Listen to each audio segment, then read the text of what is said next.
Sir इकडे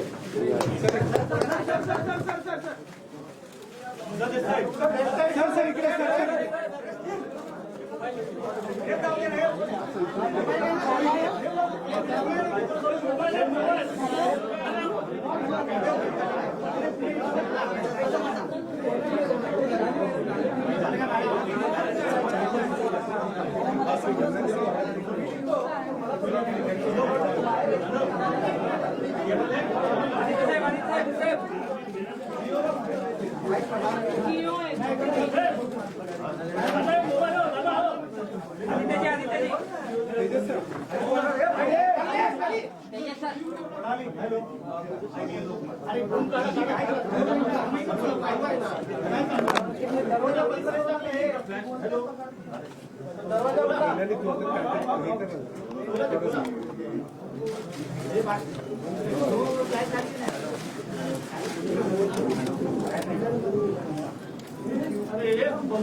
आज मातोश्रीमध्ये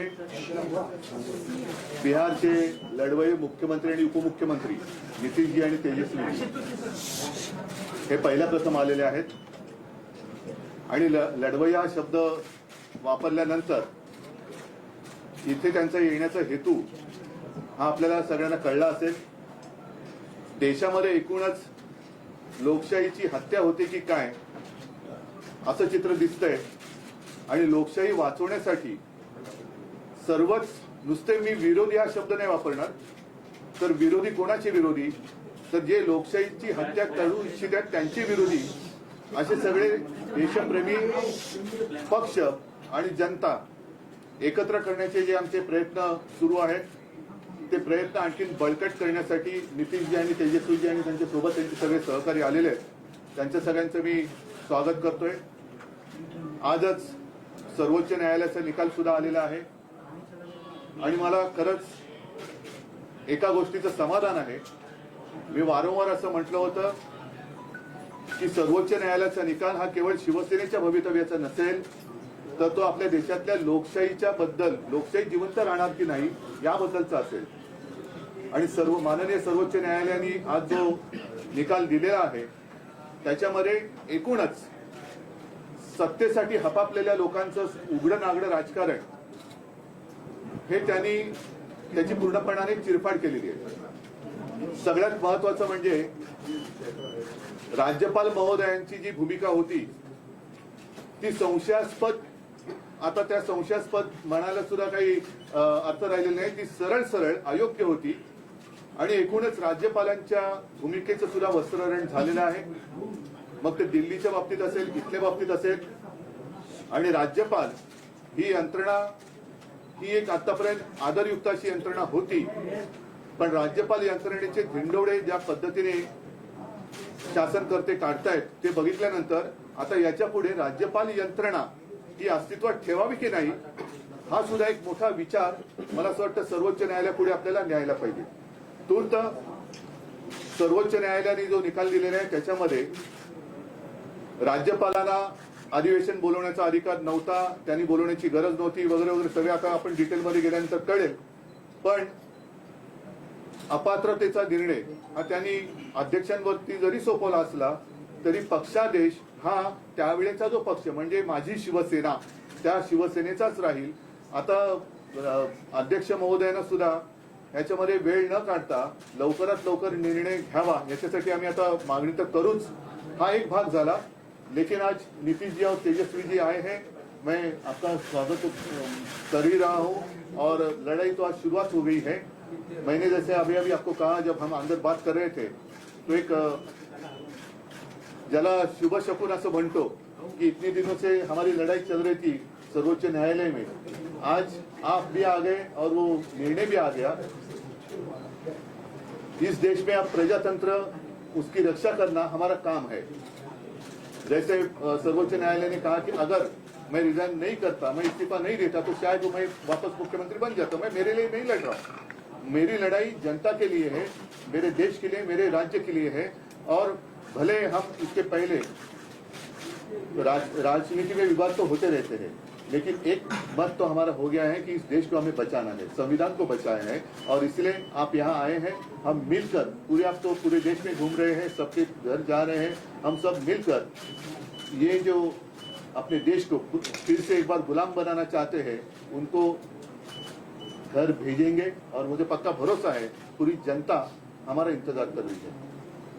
राजीनामा देण्याची चूक झाली असं वाटतं का? जी बोलेंगे तो आपने तो बात बता ही दिया है.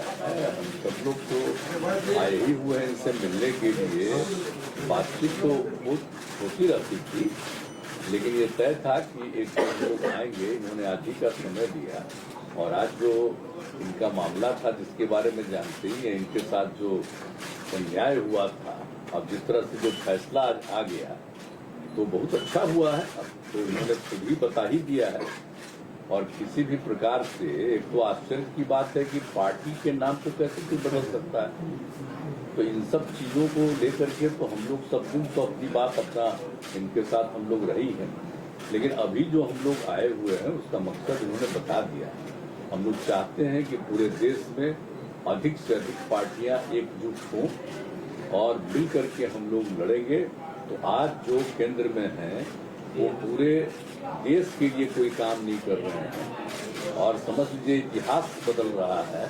इसलिए इन सब चीजों को देखते हुए अपने देश के हित में, और आजादी की लड़ाई हुई और किस तरह से देश आजाद हुआ है और कितना ज्यादा काम होता रहा है पहले से, काम तो करते नहीं.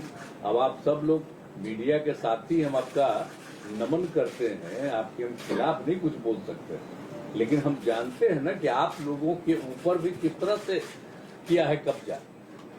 कि कोई बात तो थोड़ा बहुत आप कह दीजिएगा, लेकिन ज्यादातर वो लोग अपनी तरफ से विचार करवा रहे हैं. काम क्या कर रहे हैं देश में बताइए? कहीं कोई काम हो रहा? और अलग अलग राज्यों में दूसरे पार्टी के लोगों ने जो काम किया है उसके बारे में तो उतना चर्चा भी नहीं होता है. तो इसीलिए देश के हित में जरूरी है कि भाई देश आगे बढ़े और आपस में किसी तरह का विवाद नहीं होना चाहिए. कोशिश क्या हो रही है, समाज में एक तरह का विवाद पैदा हो, और ये नहीं होना चाहिए.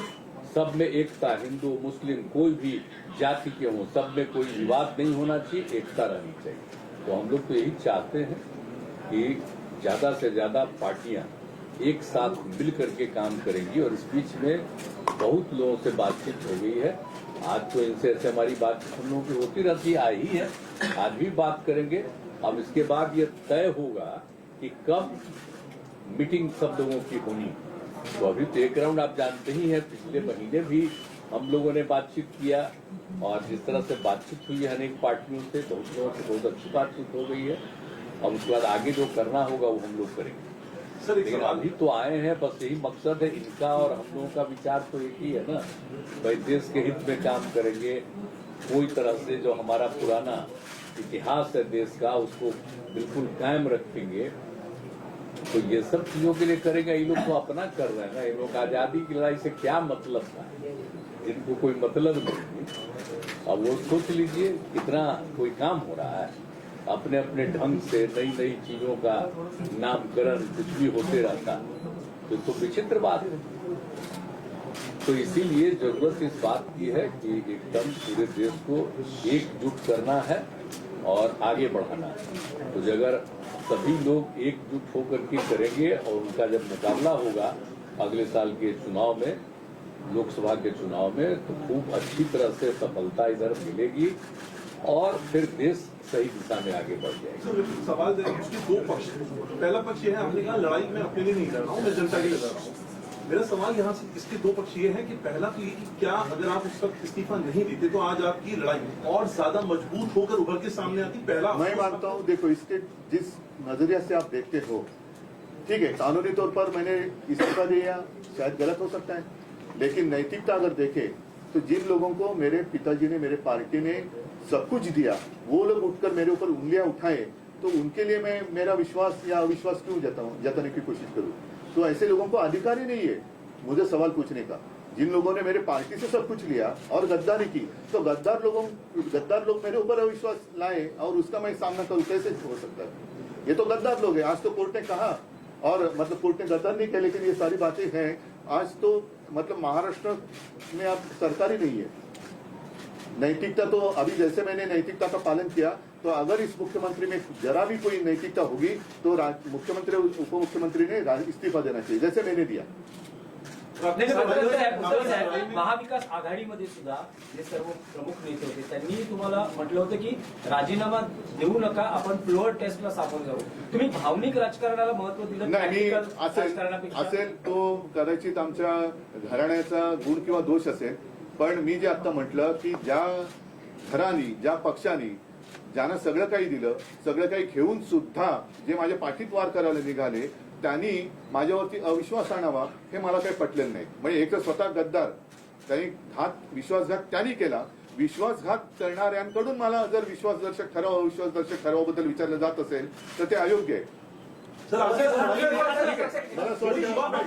युवा यहाँ पर हैं, आदित्य हैं और तेजस्वी हैं, जिस लड़ाई की आप बात कर रहे हैं, जो मिलकर सामने आए हैं, इनमें इन दोनों का कितना अहम रोल और किस तरह से देखेंगे आप?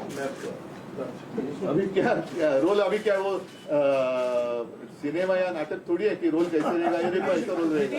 ये रोल तो नीतीश जी, जब ये इकट्ठा ला रहे हैं, विपक्ष का चेहरा कौन बनेगा? आपकी कुछ कोशिश? ठीक है, चलो अभी तो हम इकट्ठा आ रहे हैं।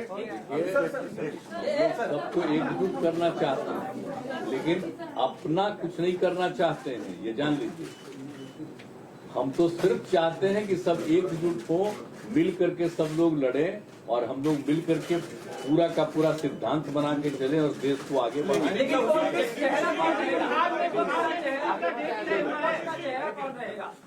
बिहार में वो नहीं बनना है, और जो भी बनेंगे वो सब मिलके सबको आगे बढ़ाएंगे। बिहार में मीटिंग का डेट तय हुआ है, मीटिंग का डेट तय हुआ है बिहार में।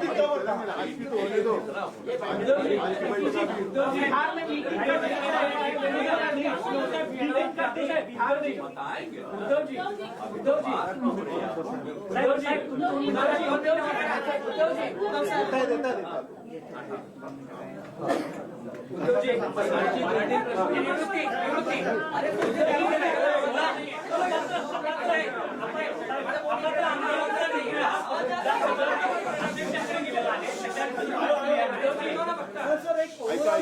सर्वोच्च न्यायालयाचा सर्वात आहे, त्यानंतर पुढे काय? आता तुम्ही जो एक प्रश्न विचारला, सर्वोच्च न्यायालयाने जे काय मला समजलेलं आहे त्यानुसार सांगितलेलं असं आहे की सर्वोच्च न्यायालय याच्या बाबतीत निकाल देऊ शकतो कारण त्यांचा तो अधिकार आहे. परंतु त्यांनी त्या संस्थेचा एक आदर राखण्यासाठी हा निकाल किंवा हा निर्णय घेण्याचा अधिकार अध्यक्षांकडे जरी दिलेला असला तरी व्हीप पक्षादेश हा तो त्यावेळेला जो पक्ष होता म्हणजे माझी शिवसेना त्या पक्षाचा पक्षादेशच चालणार आहे. त्याच्यामुळे हा सगळ्यात महत्वाचा निर्णय सुप्रीम कोर्टाने दिलेला आहे. त्याचबरोबरीने निवडणूक आयोगावरती सुद्धा ताशेरे मारलेले आहेत, राज्यपालांवरती ताशेरे ओढलेले आहेत. एकूणच हे चापकाचे फटकारे जर जे तिकडे खुर्चीत बसलेले आहेत ते निर्डावलेले नसले तर त्यांना पुरेसे आहेत आणि त्यानुसार आता तरी त्यांनी सुधारण्याची आवश्यकता आहे. नाही उद्धवजी स्ट्रेट प्रश्न आहे की मुख्यमंत्र्यांनी विद्यमान मुख्यमंत्र्यांनी राजीनामा द्यावा नैतिकतेच्या आधार अशी तुमची ठोस मागणी माझी आहे का? जसं मी तुम्हाला म्हटलं की मी एक नैतिकता मला असं वाटलं की ज्यानं सगळं काही देऊन सुद्धा हपापलेली लोक ही माझ्यावरती अविश्वास ठराव आणणार आणि त्यांच्या हपापलेपणानं मी पुरेसा पडू शकत नाही कारण आणखीन काय देणार. तर अशा लोकांनी माझ्यावरती अविश्वास ठराव दाखवणं हे मला मंजूर नव्हतंच, ते मंजूर नाही, मी कदापि ते मान्य करणार नाही. म्हणून मी राजीनामा दिला. जसा मी एका क्षणाचाही विलंब न करता राजीनामा दिला तसं एवढा आता सर्वोच्च न्यायालयाने फटके दिल्यानंतर जर थोडी तरी नैतिकता मुख्यमंत्र्यांच्या आणि उपमुख्यमंत्र्यांच्या अंगी शिल्लक असेल तर त्यांनी जसा मी राजीनामा दिला तसा राजीनामा द्यावा आणि निवडणुकीला सामोरं जावं. सुप्रीम कोर्टानं राज्यपालांना फटकारलेला आहे कारण त्यांनी जे निर्णय घेतलेले आहेत ते शिक्षण चुकीचं असलेलं म्हटलं आहे त्यामुळे हे राज्यपाल म्हणजे स्वतःच्या घरचा चाकर असल्यासारखं वापरण्याची जी पद्धत सुरू झालेली आहे ती पद्धत बघितल्यानंतर राज्यपाल यंत्रणाच आता शिल्लक ठेवावी की नाही हा प्रश्न आता सर्वोच्च न्यायालयाला आम्हाला म्हणजे मला असं वाटतं विचारायला पाहिजे की हे असंच जर का कारण प्रत्येकाचे काम असतं ज्या सर्वोच्च न्यायालयाने केलं तसंच जसं आता मीडिया असतो नितीनजी जसं म्हणाले की काही गोष्टी तुम्ही लोकांसमोर आणल्या पाहिजे तर 4 स्तंभ जे म्हणतो हे 4 स्तंभ मजबूत पाहिजेत. त्याच्यापैकी जर का एका स्तंभाला वाढवी लागली असेल तर त्या स्तंभाचं रिपेअरिंग हे करणं गरजेचं आहे. पण आता महत्वाचा मुद्दा हा आहे की राज्यपाल महोदय तेव्हाचे जे काय होते त्यांनी इकडे जे न करू करायचं ते म्हणजे करायला नको ते करून गेले. आता गेल्यानंतर त्यांना सजा काय कारण असं जर का होत राहिलं तर तेव्हाचे राज्यपाल 12 वाजून जातील आणि घरी जाऊन मग म्हणतील हे तो संत आदमी आहे. करायचं काय?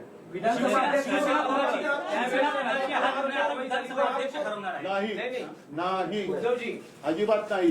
अपात्रतेचा निर्णय हा त्यांना ठरवायचा आहे. पण जे मी समजलं त्याच्याप्रमाणे त्यांनी फुटीरांचा व्हीप नामंजूर केलेला आहे सर्वोच्च न्यायालयाने. त्याच्यामुळे माझ्या शिवसेनेचाच व्हीप लागू होणार.